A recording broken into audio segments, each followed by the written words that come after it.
Այսօր դժվար է պատկերացնել մեր կյանքը առանց հայերեն տառերի։ Նրանք մեր շուրջն են։ Մենք գրում եւ կարդում ենք հայերեն, բայց միշտ չէ որ այդպես էր։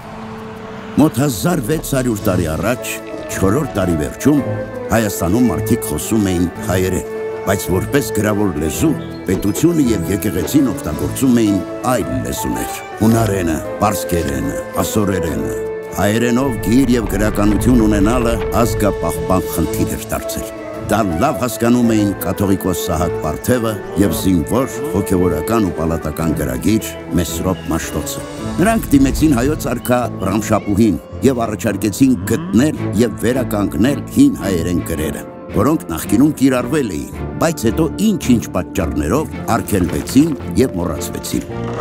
Ռամշապուհ արքան մեծ ոգևորությամբ ընդունեց գաղափարը։ Նրա աջակցությամբ Հայաստան բերվեց հնում օգտագործվող հայոց գրերի տարբերակը 22 տառից բաղկացած։ Սակայն արագ պարզվեց, որ այդ գրերը չեն արտացոլում հայերենի բոլոր հնչյունները,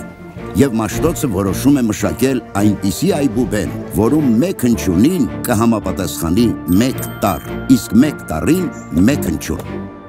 Մի քանի տարի Մաշտոցը աշխատում է հին աշխարհի գիտական կենտրոններում, փորձելով բացահայտել գրերի առեղծվածային գաղտնիքը։ Եվ 405 թվականին աստվածային հայտնությամբ նա տեսնում է մի տեսիլք, ժայռի վրա տաճված հայոց գրերի մեծատառերը։ Մաշտոցը գրի է առնում դրանք, հետո որոշում տառերի թվային արժեքները եւ տալիս համապատասխան անուններ։ Հայոց գրերի ստեղծման մասին լուրը մեծ խանդավառությամբ ընդունվեց Հայաստան աշխարհով մեկ եւ վերածվեց իսկական տոնախմբության։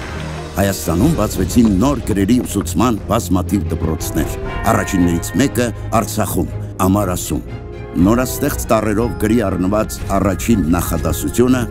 Աստվածաշնչից մի հատված էր. «Ճանաչել զիմաստություն եւ զխրատ, իմանալ զբանս հանճարո»։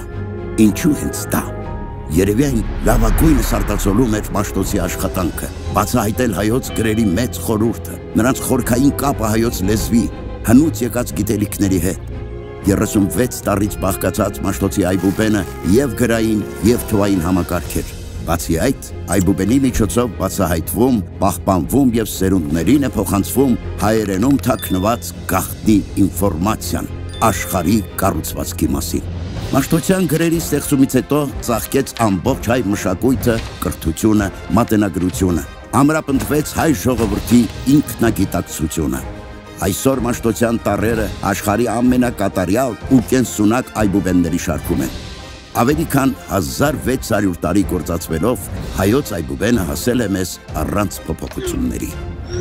Միայն 12-րդ դարում այն համալրվել է Օ եւ Ֆ տառերով, իսկ 20-րդ դարում ավելացել է եւ տառը։ Մաշտոցյան այբուբենը իր պատվավոր տեղն է զբաղեցնում համաշխարհային մշակույթի գանձարանում, հանդիսանալով հայ մարդու ինքնության կարևորագույն տարրերից մեկը, հայերի յուրօրինակ ազգային